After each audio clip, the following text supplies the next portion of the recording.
राधे राधे भक्तों, मैं हूँ दीपांगी और आज आप सुन रहे हैं श्री हित हरिवंश जी गोस्वामी जी की कथा। श्री हित हरिवंश गोस्वामी जी की भजन की रीति को कोई एक विरला ही जान सकता है। आपकी उपासना पद्धति में श्री राधा जी की प्रधानता है। आप उन्हीं के चरणों की हृदय में अत्यंत सुदृढ़ भाव से उपासना करते थे और कुंज क्रीड़ा में दंपति श्री श्यामा श्याम की सखी रूप में सेवा करते थे। आपके संबंध में यह बात प्रसिद्ध है कि आप श्री महाप्रसाद को सर्वस्व करके मानते थे। अपनी अनन्य निष्ठा के कारण आप सचमुच महाप्रसाद के उत्तम अधिकारी थे। आपने श्री श्यामा श्याम के सेवा रूपी उत्कट व्रत को धारण किया था, इसलिए स्मृति शास्त्र विधि निषेधों की उपेक्षा नहीं रखते थे। श्री व्यास मिश्र जी के पुत्र श्री हित हरिवंश गोस्वामी जी द्वारा प्रवर्तित पथ का जो अनुसरण करेंगे वे ही अच्छी तरह से आपके सिद्धांतों को जान सकते हैं। रसिक भक्त शिरोमणि गोस्वामी श्री हित हरिवंश चंद्र महाप्रभु जी का जन्म मथुरा के निकट बादग्राम में विक्रम संवत 1559 वैशाख शुक्ल एकादशी को हुआ था। इनके पिता का नाम श्री व्यास मिश्र जी और माता का नाम श्री तारा देवी था। श्री व्यास मिश्र जी 9 भाई थे, जिनमें सबसे बड़े श्री केशव दास जी तो संन्यास ग्रहण कर चुके थे। उनके संन्यासाश्रम का नाम श्री नरसिंहाश्रम जी था। शेष 8 भाइयों के केवल यही एक व्यास कुल दीपक थे, इसलिए ये सभी को प्राणों से बढ़कर प्रिय थे और इसी से इनका लालन पालन भी बड़े लाड चाव से हुआ था। वे बड़े ही सुंदर थे और शिशुकाल में ही राधा नाम के बड़े प्रेमी थे। राधा नाम सुनते ही बड़े जोर से किलकारी मारकर हंसने लगते थे। कहते हैं कि 6 महीने की अवस्था में ही इन्होंने पल्ले में पौड़े हुए श्री राधा सुधा निधि स्तवन का गान किया था, जिसे आपके ताऊ स्वामी श्री नरसिंहाश्रम जी ने लिपिबद्ध कर दिया था। इनके बालकपन की कुछ बातें बड़ी ही विलक्षण हैं, जिनसे इनकी महानता का कुछ अनुमान होता है। एक दिन ये अपने कुछ साथी बालक सखाओं के साथ बगीचे में खेल रहे थे। वहां इन्होंने 2 गौर और श्याम बालकों को श्री राधा और मोहन के रूप में सुसज्जित किया। फिर कुछ देर बाद दोनों के श्रृंगार बदलकर श्री राधा को श्री मोहन और श्री मोहन को श्री राधा के रूप में परिणत कर दिया और इस प्रकार वेशभूषा बदलने का खेल खेलने लगे। प्रातः काल का समय था। इनके पिता श्री व्यास जी अपनी सेव्य श्री राधा कांत जी का श्रृंगार करके मुग्ध होकर युगल छवि के दर्शन कर रहे थे। उसी समय आकस्मिक परिवर्तन देखकर वे चौंक पड़े। उन्होंने श्री विग्रह में श्री राधा के रूप में श्री कृष्ण को और श्री कृष्ण के रूप में श्री राधा जी को देखा। सोचा, वृद्धावस्था के कारण स्मृति नष्ट हो जाने से श्रृंगार धराने में भूल हो गई है। क्षमा याचना करके उन्होंने श्रृंगार को सुधारा, परंतु तुरंत ही अपनी आप वह श्रृंगार भी बदलने लगा। तब घबराकर व्यास जी बाहर आ निकले। सहसा उनकी दृष्टि बाग की ओर गई। देखा, हरिवंश अपने सखाओं के साथ खेल खेल में ही वह स्वरूप परिवर्तन कर रहे हैं। उन्होंने सोचा, इसकी सच्ची भावना का ही यह फल है। निश्चय ही यह कोई असाधारण महापुरुष है। एक बार श्री व्यास जी ने अपने सेव्य श्री ठाकुर जी के सामने लड्डू का भोग रखा। इतने में ही देखते हैं कि लड्डुओं के साथ फल दलों से भरे बहुत से दोने थाल में रखे हैं। इन्हें बड़ा आश्चर्य हुआ।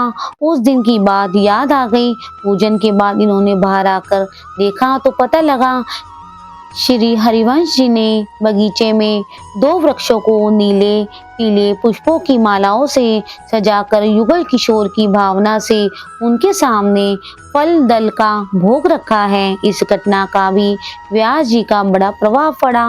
एक बार श्री हरिवंश जी खेल ही खेल में बगीचे के पुराने सूखे कुएं में सहसा कूद पड़े।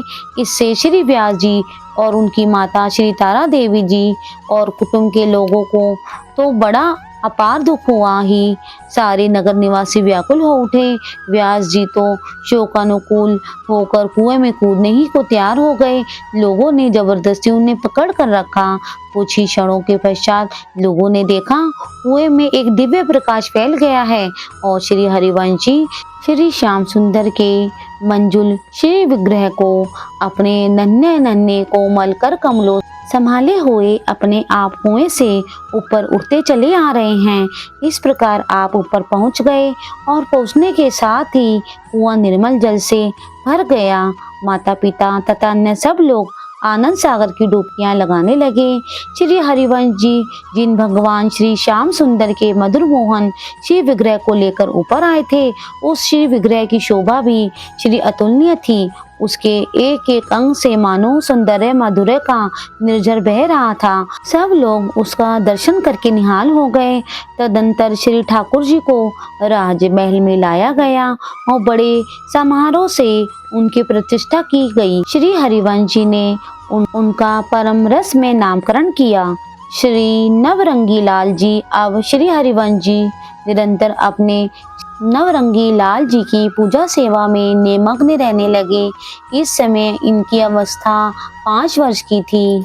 इसके कुछ ही दिनों बाद इनकी अतुलनीय प्रेममयी सेवा से मुग्ध होकर साक्षात रासेश्वरी नित्य निकुंजेश्वरी वृषभानु नंदिनी श्री राधिका जी ने इन्हें दर्शन दिए, अपनी रस भावनापूर्ण सेवा पद्धति का उपदेश दिया और मंत्र दान करके इन्हें शिष्य रूप में स्वीकार किया। 8 वर्ष की अवस्था में आपका उपनयन संस्कार हुआ और 16 वर्ष की अवस्था में श्री रुक्मणी देवी जी से आपका विवाह हो गया। पिता माता के गोलोकवासी हो जाने के बाद आप सब कुछ त्याग कर श्री वृंदावन के लिए विदा हो गए। श्री नवरंगी लाल जी की सेवा भी आपने अपने पुत्रों को सौंप दी। देववन में से बढ़ियावाल आए। यहाँ आत्मदेव नामक एक भक्त ब्राह्मण के घर ठाकुर जी श्री राधा वल्लभ जी विराजमान थे। आत्मदेव जी को स्वप्न देश हुआ कि तुम्हारी जो दोनों पुत्रियां श्री कृष्णदासी और मनोहरी हैं, उनका हित हरिवंश जी से विवाह कर दो और दहेज रूप में मुझे दे देना। यदि वे विवाह के लिए न माने तो उन्हें मेरी आज्ञा बता देना, तब वे प्रस्तुत हो जाएंगे। आत्मदेव ने ऐसा ही किया। उसी के अनुसार श्री राधा वल्लभ जी महाराज को हरिवंश जी वृंदावन ले आए। श्री राधा वल्लभ जी महाराज को हरिवंश जी वृंदावन ले आए। वृंदावन में मदन टेर नामक स्थान में श्री राधा वल्लभ जी ने प्रथम निवास किया। इसके पश्चात इन्होंने भ्रमण करके श्री वृंदावन के दर्शन किए और प्राचीन एवं गुप्त सेवा कुंज, रासमंडल, वंशीवट एवं मानसरोवर नामक 4 स्थलों को प्रकट किया। तदंतर आप सेवा कुंज के समीप ही कुटियों में रहने लगे। श्री राधा वल्लभ जी का प्रथम प्रतिष्ठा उत्सव इसी स्थान पर हुआ।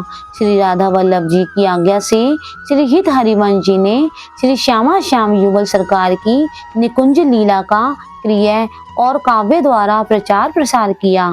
स्वामी श्री हरिदास जी से आपका अभिनय प्रेम का संबंध था और छे के राज पुरोहित एवं गुरु प्रसिद्ध भक्त श्री हरिराम जी व्यास ने भी आकर श्री हिताचार्य प्रभु जी से ही दीक्षा ग्रहण की थी। वृंदावन महिमा अमृत के निर्माता महाप्रभु श्री चैतन्य के प्रसिद्ध भक्त स्वामी श्री प्रबोधानंद जी की भी आपके प्रति बड़ी निष्ठा और प्रीति थी।